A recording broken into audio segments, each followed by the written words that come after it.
Okay, so now we've actually seen how to apply this filter using the expression.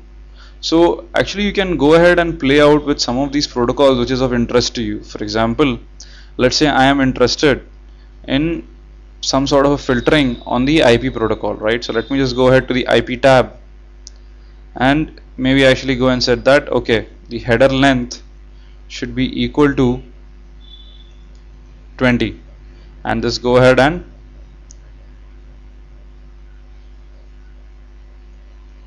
apply this filter. Now one thing to notice, we have to apply both filters, hence we do a boolean AND. So let's go ahead and apply it. And now if you notice that of course both these expressions are to be evaluated together, because of which we once again land up in the same dump. So let's go ahead and remove the TCP port 80, and if you see now you're going to find a lot more frames. So all of these frames have a common property, and that is the IP header length is 20 bytes. Now let's change this and maybe make it 21 bytes. Now if you notice, no packet is satisfying this condition, and that is quite expected also because the IP header cannot be 21 bytes. Set it back to 20, or else let's quickly just go ahead and clear this expression. So what more can we find out? And that is, let's take another small example. Let's open up our Nmap once again, and if you notice, Nmap found that port number 80 is open. Now let's go ahead and do a quick service fingerprinting in order to generate a couple of more packets. So let's initialize Nmap and say that we want to go ahead and fingerprint the service. Actually it's, and give the port as 80, right?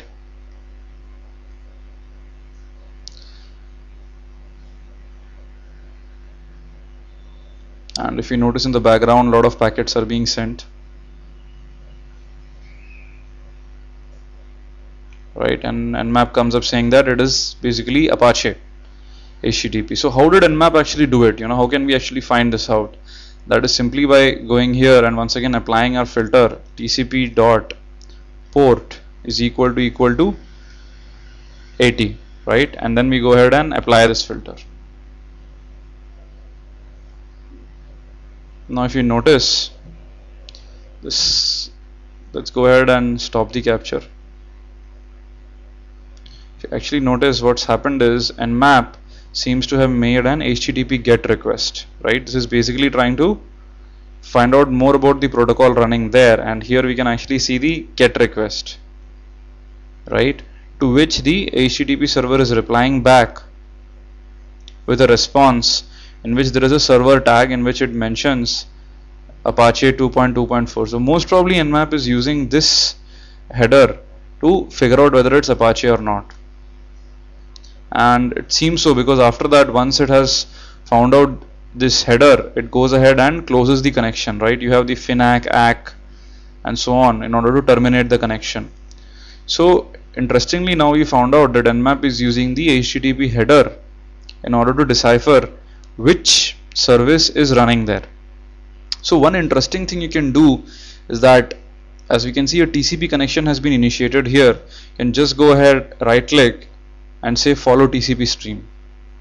As soon as you do this, a new window opens up which just shows you the data which was transacted through the TCP stream. And if you notice, what happened first was Nmap had sent the get root HTTP 1.0 request, to which the server replied with the appropriate headers and the it works tag.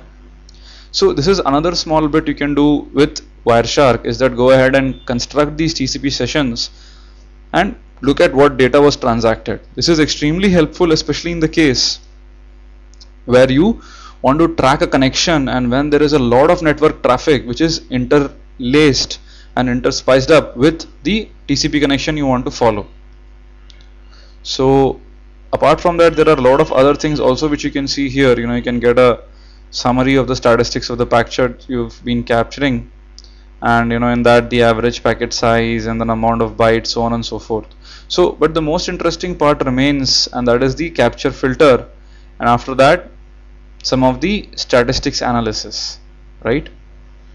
So anyway, with this I come to the end of this Wireshark tutorial, and what I would say is just play around with this filter part and try and see how you can zero down into any given network connection between two computers, and you can comfortably decipher it. So